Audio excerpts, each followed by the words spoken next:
Magandang araw po sa inyong lahat. Bali, turuan ko po kayo ng English. Maski pa po kayo baguhan pa lamang, magagamit nyo na po agad itong ating pinag-aralan. Okay po?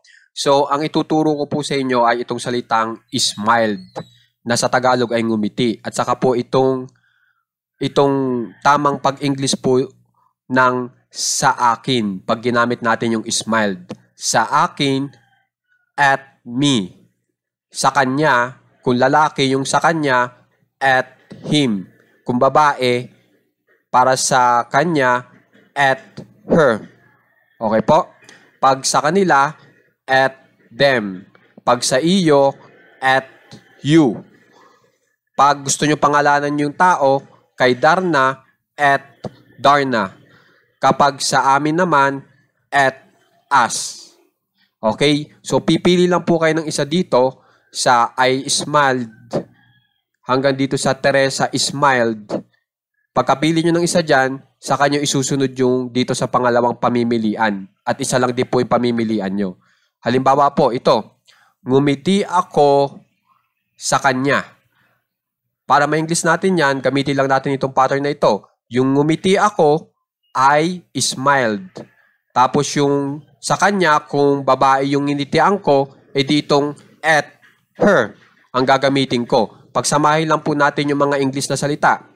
I smiled at her. Ngumiti ako sa kanya. Nakapag-English na po tayo. Diba? Sa madaling pamaraan at tama pa. Okay? Isa pa. Ito. Ngumiti siya sa akin.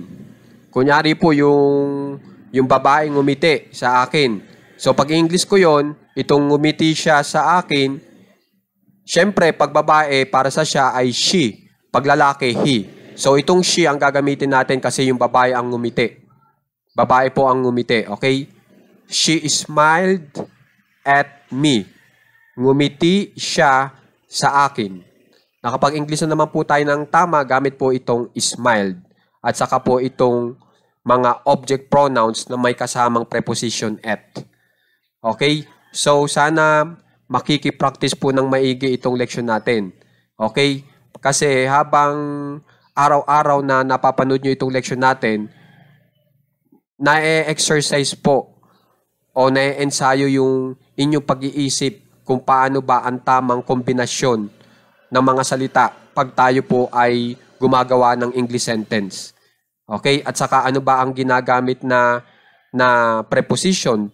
Gamit po itong smiled. Kung mapapansin nyo, pag gumamit ako ng smiled, gumagamit ako ng at.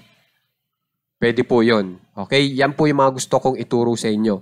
Okay? At saka yung paggamit ng me, him, her, them, you, tapos yung Darna, o kaya itong us. Itong Darna, pwede nyo palitan ng pangalan kung gusto nyo. Okay? At saka itong Teresa. Okay po? So, sana makikipag-aralan ng maigi at maraming salamat po sa inyong lahat.